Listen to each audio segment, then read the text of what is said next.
left unsaid. Days that can't be counted by the time till rent. Tomorrow's just another like the one that comes next. The corner of the highway that leads to the job, at the desk by the boss with the elegant watch. The tick of the clock and the tick of the clock mark the moments till the ticking stops. Today's podcast is with Judith Enck, the founder and president of Beyond Plastics, a nationwide project based at Bennington College, whose goal is eliminating plastic pollution everywhere. In 2009, she was appointed by President Obama to serve as regional administrator at the U.S. Environmental Protection Agency and served as deputy secretary for the environment in the New York governor's office. She is currently a professor at Bennington College and has a new book written with Adam Mahoney titled The Problem with Plastic: How We Can Save Ourselves and Our Planet Before It's Too Late. Be forewarned, if your livelihood is based on plastic consumption or big oil and gas, you're not going to enjoy this conversation, but you need to hear it anyway. Judith, welcome to the podcast. Thank you, Kelly. It's good to be with you and your listeners. And rest assured, Big Plastic is listening to this podcast. Yeah, I'm sure they are. All right, let's start the conversation this way. When I started reading this book, I found myself popping into my coworkers' offices and reading various passages to them. This proved to be both annoying and useful to them, and I think both things can be true. The other thing that was during the holiday and right after the holiday, I threw out all the black plastic I could find in our kitchen. Great. And I replaced every plastic storage container we had been using for food, and we now only have glass containers. My work is done. That is really good to hear.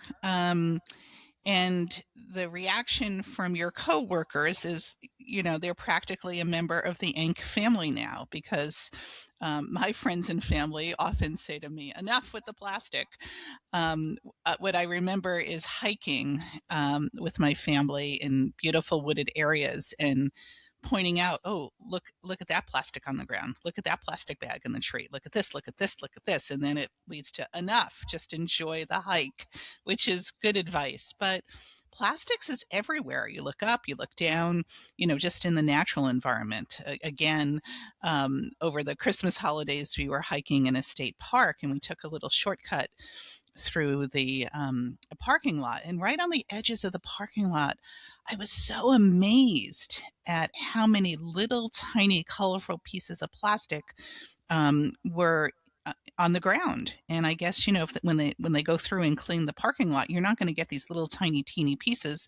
And what comes to mind right away is that will be there for centuries. No one's going to pick it up. A bird might eat it, a raccoon might eat it, but plastic lasts forever. So it can be daunting, but I really want people to internalize when you see plastic litter at the beach, in a park, on a city street, unless someone picks it up, it's going to be there for a really long time. And then if you do pick it up and if it goes to a landfill, it'll last in the landfill for centuries. If you burn it, it'll pollute the air. So this is a pretty daunting but fixable problem. And you started by getting rid of your black plastic. I mean, I became aware of the problem with black plastics maybe just 5, 6, 7 years ago. I went into my own kitchen and I was surprised at how much black utensils we had.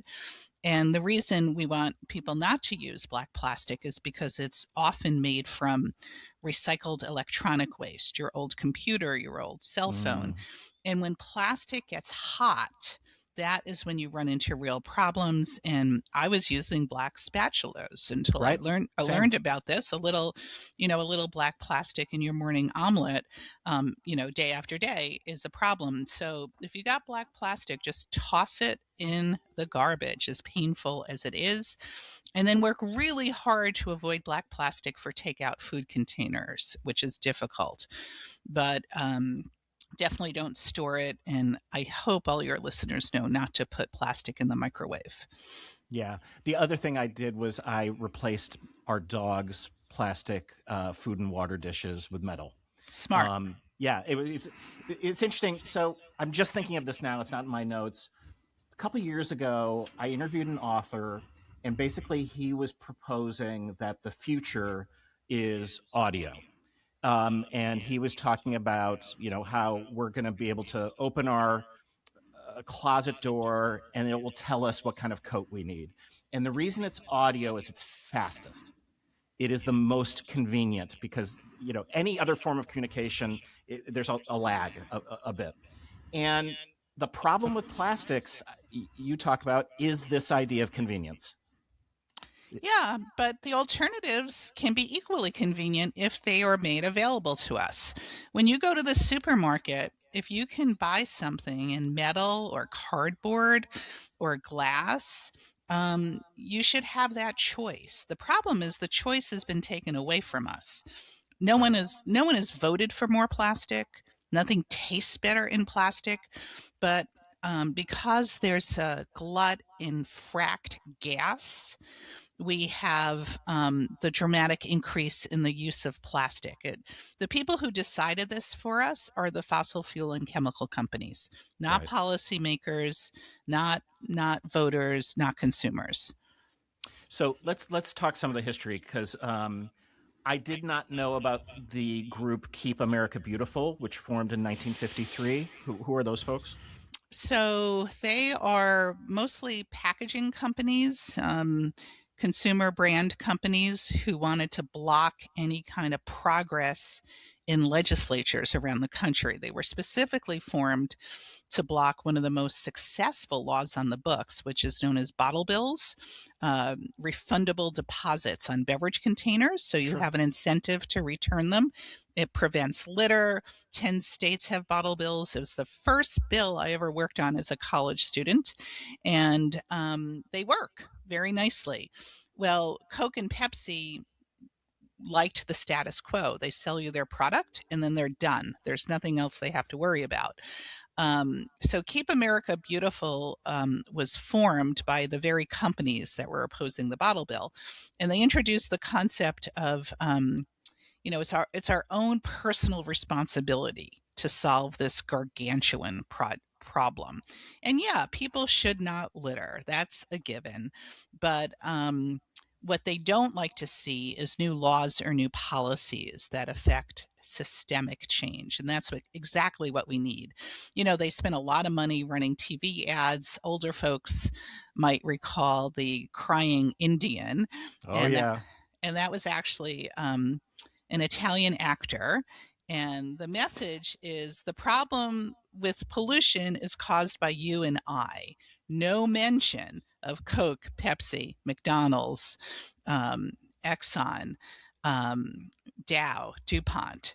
But they have a role to play in not only solving the problem, but, doing less to make the problem so severe with their own products. I mean, did they hire psychologists? This feels so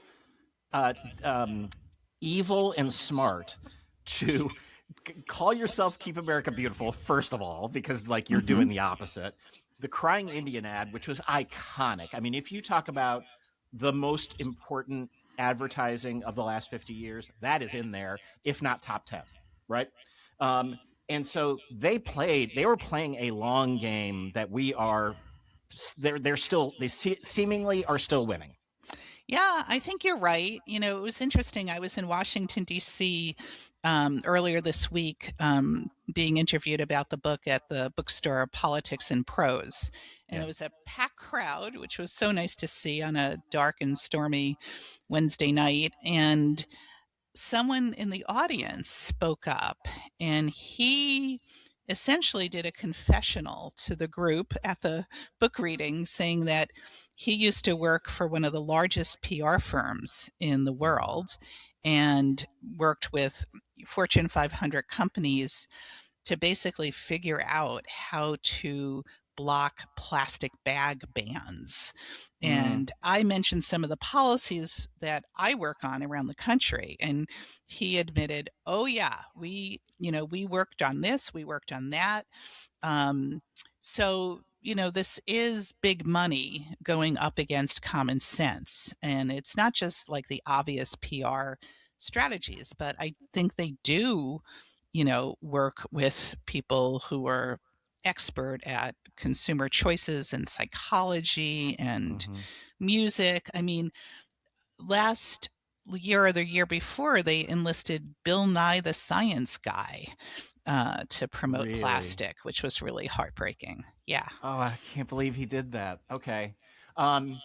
We talked about this before. So I read this book and I can't unsee plastic, and it's everywhere. So it's in my own house, it's at work, but it's also on the street when I'm walking around. But here's the thing I don't see because I live in Chicago. I don't see what people in Appalachia and the Gulf Coast see, and what 90% of America doesn't see that. 80% of America, which is a big Probably chunk. not, probably even more. Even if you live in those states, you don't see that where the plastic is being produced. So what if I'm there? What am I seeing? Well, I've been there many times. I don't live there, but we have friends and allies who do. You see a concentration of petrochemicals facilities, some of them making plastic in a very small geographic area. Your listeners should check out Cancer Alley. It's an 85-mile stretch between Baton Rouge and New Orleans, where there are many plastic production facilities right next to where people live.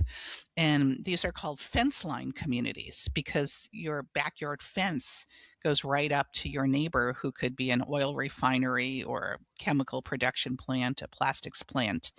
And what is really heartbreaking is in Cancer Alley, the cancer rate, according to a recent study by Johns Hopkins, is 7 times the national average. And people are getting really sick, not just with cancer, but with respiratory disease, with heart disease. A lot of this is connected to their exposure in the soil, the air, the water that they drink. And this is repeated in Texas. If you ever have occasion to be in Houston, add another half day to your trip and go to Port Arthur, Texas. It's about 90 minutes west of Houston. It is stunning to see this heavy concentration of petrochemical plants right next to where people live. Similar situations in Appalachia, although I would say not as extreme as Cancer Alley in Texas. And so, these are our brothers and sisters who are breathing in carcinogens, neurotoxins, in order for us to live in a throwaway society. Now, what we can do as residents outside of those areas is not only use less plastic in our personal life, but work for new laws to reduce the use of plastic. For instance, New York State, New Jersey have banned plastic bags. That's literally tens of millions of plastic bags that are not used in those states, hopefully replaced with reusable bags most of the time. So when we reduce demand, we are helping, even in a very modest way, protect the health of people living in Cancer Alley in Texas and Appalachia. So, and it's not just health that's going on here. You talk about the fact that some of these plants are based on where plantations used to be. Yes. Yeah, this is fascinating. Yeah. Check out the work of a group called the Descendants Project in Louisiana, and they have mapped plantations becoming plants, meaning petrochemical plants. They do amazing work in southern Louisiana, and worth a trip, or at least go to their website of the Descendants Project. All right, so you're hurting poor people, you're hurting Black people. There's a role that women play here, which also I think was interesting. So it's all wrapped up in this a ball that seems to speak to the human condition as we exist right now, but around something that's a very clear problem that I felt like we were taking action on as I got older, and suddenly recycling became a thing, which was not a thing when I was younger. What about recycling? Yeah, well, I love your lead up to this question, because this really is about environmental justice and inequality. the plastics industry knew a few decades ago that people were having concerns in the 70s and the 80s. In the book, The Problem with Plastic, we talk about the early efforts on Long Island in Suffolk County, and this heroic county legislator, now also a county legislator again, Steve Englebright, trying to ban polystyrene foam and deal with plastic bags. So the companies that make plastic knew something was up. And so they decided to spend a massive amount of advertising dollars convincing us that don't worry about all the single-use plastic you use, just toss it in your recycling bin. Sure. But people did that because most people want to be good stewards of our environment. We all have kids or grandchildren or, wonderful nieces and nephews. We want to leave a better condition of the earth for them. So people started doing what I call wish cycling, putting plastics in the recycling bin that never get recycled. And I want to just spend a minute on this, if I could, explaining why. I support recycling. Keep recycling your paper, cardboard, metal, glass. I started my town's recycling program as a volunteer 38 years ago. I know the year because I did it when I was on maternity leave. So keep recycling those materials, compost your yard waste and food waste if you can. But we have to be honest about the failure of plastic recycling. It's only a 5 to 6% recycling rate after all these years. Plastics are not designed to be recycled. So here's the problem. If you have an aluminum can, you can recycle that into a new aluminum can. An old Chicago Tribune can be recycled into writing paper or a cardboard box. Plastics are just too heterogeneous. 16,000 different chemicals used to make plastic, many different colors, and different types of plastic called polymers. So if you think of your own home or apartment, you might have a bright orange detergent bottle near your washing machine. Your kitchen might have a plastic bread bag. And then you might have a black plastic takeout food container in your refrigerator. Those plastics cannot be recycled together. Too many different types of plastics, different color, different chemical concoctions. Now, the people who knew that and knew that if you really wanted to succeed at plastics recycling, you literally would need thousands of sorts. Like that one bread bag would be recycled different from the detergent bottle.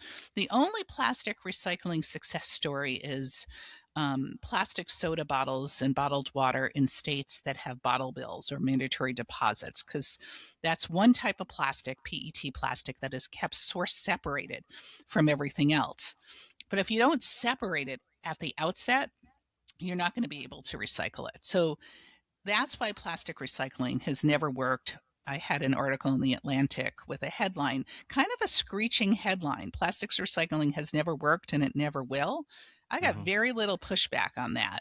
And that was before The Atlantic was so cool. But so hopefully 2 or 3 people read the article, but very little pushback because the industry knows this is true. It is so serious that Attorney General of California, Rob Bonta, sued ExxonMobil in September of 2024 for deceptive claims about plastics recycling. And that lawsuit is going through the court system. Exxon, of course, tried to get it dismissed. The judge didn't agree with that.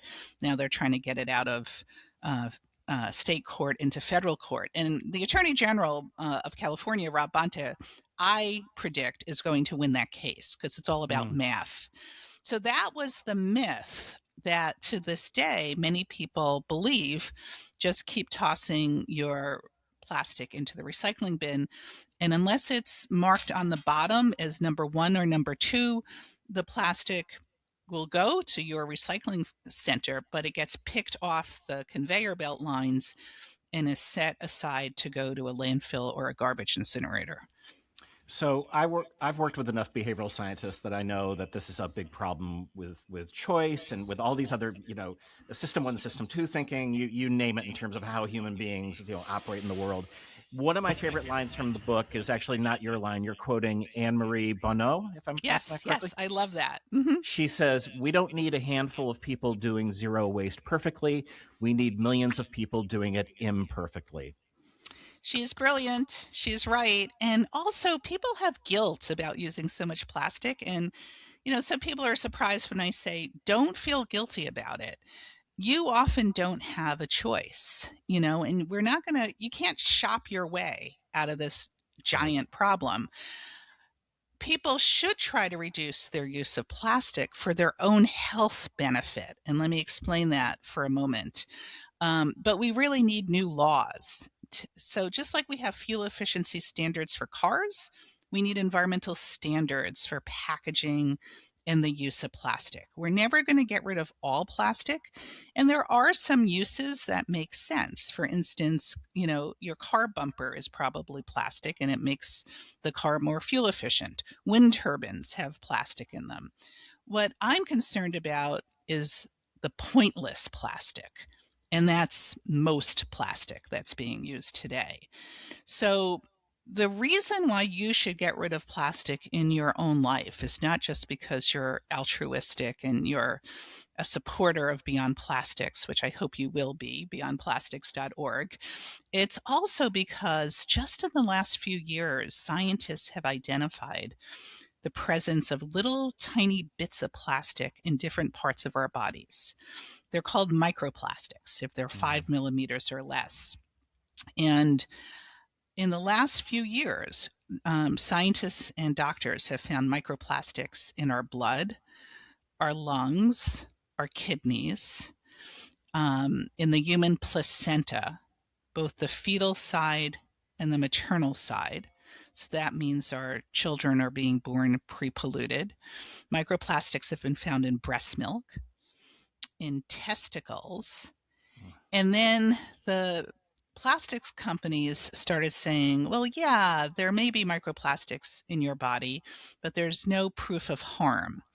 So, you do excrete some plastic, but let me go out on a limb and say the presence of microplastics in your body is not helping you in any way.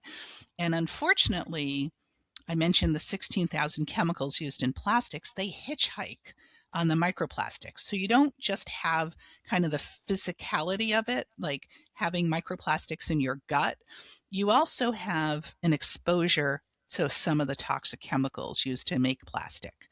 And in response to the plastics industry saying no evidence that it's causing harm, we now have the evidence. Recent studies in peer-reviewed journals, including places like the journal JAMA, New England Journal of Medicine. Mm-hmm. That's the one I meant. They had a study documenting the presence of microplastics in heart arteries. The microplastics attach to plaque. And when that happens, you have a really significantly increased risk of heart attack, stroke, or premature death. And then another study showing harm is a recent study that documented microplastics crossing our blood-brain barrier and contributing to Alzheimer's disease and neurological disease. We need more studies for sure. One or two studies doesn't necessarily prove the point, but it shows that there is a concern and there is a problem. And I firmly believe that in 5, 6, 7 years, when I'm still doing this work, we're going to have many people in government, in important positions in the business community saying, oh my God, why didn't we act sooner? I think there's enough evidence to act. And it's somewhat similar to smoking, and people have said to me, well, people voluntarily smoked. Well, the secondhand smoke is why we got smoking restrictions. It was waiters and waitresses and stewards in airplanes who were constantly exposed to the secondhand smoke. That's what got us the Clean Indoor Air Act. And on plastics, we are involuntarily being exposed to microplastics. We breathe. People ask, how do you get microplastics in your body. You breathe it in through your nose or you swallow it. So for instance, if you've got a plastic water bottle and you turn that cap a couple times, little tiny pieces of plastic may fall into your beverage because of the abrasion of the cap. You would think the companies selling us this stuff would have figured this out before they put it on the market, but they don't. So we need to take steps to protect our own health, particularly if you are in a family thinking of getting pregnant, or if you are pregnant, or if you have small children. You want to be very, very vigilant about reducing your use of plastic, particularly for food packaging. I'm reminded of that phrase or the adage, the best time to plant a tree was 20 years ago. The second best time is today. Yes. So this is an unusual podcast. You're an unusual podcast guest for this podcast. This podcast was, I wrote a book 10 years ago called Yes And, about how Second City takes its improv principles, these theatrical concepts, applies them to areas of creativity and teamwork and all that. And it's fine. Like I did this because I was interested in the topic and not looking to shoehorn improv in, but I'm going to, because we're talking and I'm like, oh, no, an improv mindset would help us with this problem. And I wrote down 3 adages from my world, and I want to get your feedback. The first is, in improv, we teach people to bring a brick, not a cathedral. So when you're going to build and make something out of nothing with other people, if you bring it's too much, no cathedrals, just your brick. And everyone brings a brick, you do this together. That's one. The next one is, we have to learn to play the scene we're in, not the scene we want to be in. So you accept the reality that we're in right now, and that's what you work with, because if you're worrying about before, you're worrying about after, we can't tackle this thing that's in front of us. And the third is that all of us are better than one of us. We do this together. We collectively do this together. That's always the case. And this individualism, which we've romanticized so crazily in our society, is not true. We need all of us. Like, you're on a road that someone else built. Yes, beautiful. Well, did you follow the recent election of Zoran Mamdani in New York City? You probably heard of him by now. Yeah. He's something. So, and a co-sponsor of our big packaging reduction bill when he was a New York State Assembly member. During his inauguration speech, he talked about rugged individualism versus collective action. And I couldn't even begin to remember, but everyone should Google his inauguration speech. And he makes that point about working together. And quite honestly, that's why I formed my organization Beyond Plastics after I left the Obama administration. Was one person, look, on one hand, can one person make a difference? Sure. But you need other people, and you need to have a multiplier effect. So we now have 19 staff, which is, wonderful, going from 1 to 19, but utterly ridiculous when you're taking on the fossil fuel and chemical industry. What can 19 people do, even though they're working night and day? So working together, working at the grassroots level. And on your second point, I rarely write down wisdom from these podcasts, but I wrote all 3 down because they sound like kind of our theory of change at Beyond Plastics. Your second point of playing the scene that you're in and not the scene you want to be in is relevant, because no one in their right mind would take on the plastics industry. Because they are so powerful and influential. Yes. So when you work on plastics, you need to both be very politically strategic and suspend political reality at the same time, if that makes any sense at all. It totally does. Yeah, because, I work with wonderful people who say, Judith, why don't you just get a bill introduced in Congress to ban plastic? And so the code with me is, when someone says something like that, I say, that's an idea. And then I move on to the next thing. We're not going to ban plastic, sadly, anytime soon, but we are going to take concrete steps to reduce the production, use, and disposal of plastic. So we are focused very much on single-use plastic packaging because it's 40% of plastic use and what our bodies is coming in contact with the most. The candy wrapper, the McDonald's fast food packaging, the plastic water bottle when you often can just get water from your tap for free. So we are pretty strategic on what we take on. And then more than anything, on your first point of bringing a brick rather than a cathedral, is we've started a program called Local Groups and Affiliates, because people would call up and say, what can we do? So we want to give people ideas, and people do what they want to do, especially it's volunteers. So, some people want to host a film screening. Other people want to educate in the schools and then get their schools to stop using so much plastic. Some people want to go right into the political arena and work at their city council level on a policy or to reduce plastic. So it's the bricks that build the cathedral eventually, but you have to start with the bricks, as you have so beautifully pointed out. Yeah, and this podcast, at its lowest amount, 50,000 people will listen. It could be 500,000. We've had that. We've had 1 million actually, for certain podcasts. So that conversation, I wouldn't have known to have the conversation. Of course, I watched The Graduate. I mean. Yes. Which is the immediate thing that people of a certain age go to, which is The Secret is Plastic. So I knew and wasn't necessarily surprised about most of this. So let's be solutions oriented to sort of finish this out before I ask you for a yes and story. Chapter 9 is basically this list of what you can do.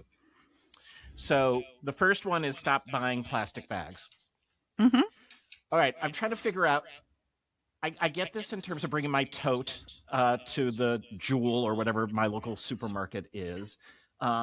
What am I doing for like my garbage? What am I like? What are my alternatives in terms of this? What's the list? Yeah, so garbage bags are hard.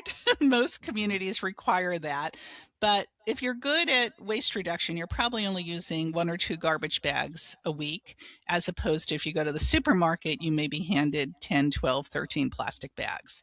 So let's start with your retail use of plastic. You just want to remember to bring reusable bags with you. And, there are now these bags, they're called, one company, I'm not endorsing companies, but one is called a Chico bag, CHICO, and it collapses into a little ball. And so you just throw it into your purse or your knapsack. And if you drive, you will get in the habit of just leaving your reusable bags in your car. So they're right there. There's actually a very good Portlandia episode about Fred Armisen forgetting his plastic bag. That's my favorite TV show because it makes fun of people like me. I won't play the whole scene with you, but it's just a matter of, we all wear seatbelts now. We didn't do that till it was the law. No one smokes cigarettes in the restaurant because it's the law. So pass a plastic bag ban. Bring your own reusable bags. And what I've done now is also I bring this little stainless steel bento box thing called a tiffin, Tiffin, very commonly used throughout India. And when I'm out at a restaurant, I always have a little leftover. And for years, I would embarrass my 2 sisters. I would always bring a Pyrex with me and scrape my leftovers in, and they would look away. One would go to the restroom. Now we're in the restaurant. I'm like, oh, look at that table. They're doing it. So you just have to remember to bring the container with you. So it's just, what I urge people to do is think about what's your heaviest use of plastic. I had a friend years ago who said he's just never going to get a single-use coffee cup. He's always going to remember his reusable coffee mug. If he doesn't, he just won't get coffee. So think of little things that you do a lot. I carry in my purse a little set of bamboo utensils, a fork, a spoon. I don't remember the last time I used a plastic utensil. I just go into the bottom of my purse, which is like the Bermuda Triangle, and the bamboo utensils come in a nice little package, a cloth package, so they don't get dirty at the bottom of your knapsack or your purse. So, there are these little steps that just becomes second nature. Yeah, my wife started using these sort of cloth bags for the veggies, Yeah, which is something that was great. like, oh no, it's easy, it's great, and also for fruit Yeah. and other things. And I actually found some because of our dog. I found some poop bags that were not plastic or Hmm. seemingly right. I mean, you also have to double check that because you talk about greenwashing, right? There are companies Right. out there saying these things are eco-friendly and they might not be. Right. Or you can like save bread bags for your dog's poop or frozen food bags. I mean, there's a lot of like, look into your garbage bin and see all the stuff you're throwing out that you might be able to use and not even have to buy those things. Okay, I love that we're sort of ending on poop bags. All Yeah. right, so we're not going to end on poop bags because we always end the podcast asking our guests for a yes and story. I think there's a lot that of the yes and philosophy that fits our conversation, but I'm wondering if a story comes to your mind. Well, it's kind of the story of my life. I mean, starting beyond plastics, I was working at EPA as a political appointee by President Obama, which I was so honored and proud to serve him. Remember, no drama, Obama. Hmm. And when you're appointed to your job by the president, you know when your last day is. Right. It's when he leaves office or she leaves office sometime in the future. And so I had a lot of time to think about what to do next. And I've spent, my entire career working both inside and outside government on environmental protection. And a lot of my friends are retiring and taking care of grandkids, etc. So one might argue that I should downshift a little bit. I was approached by Bennington College to teach there, which I'm still doing. But instead, I also talk to people about the plastic problem and should we start a new group to work on plastics. So I made the rounds and talked to other groups and foundations to see if I could avoid starting a new group, but said yes to starting Beyond Plastics. Because, who wants to get paid a lot and have weekends off? That's so overrated.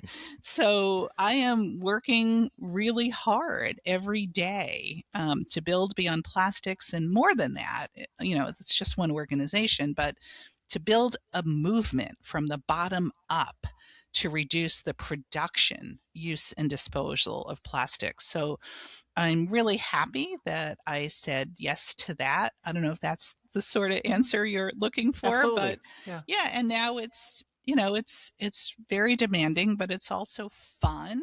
Your other point about working together as a group of people is you meet some extraordinary people. I mean, Yeah. the women that we profile in the book, Diane Wilson and Debbie Lee Cohen and Sharon Levine. I mean, if I just, had a normal middle class life, I never would have met these environmental champions.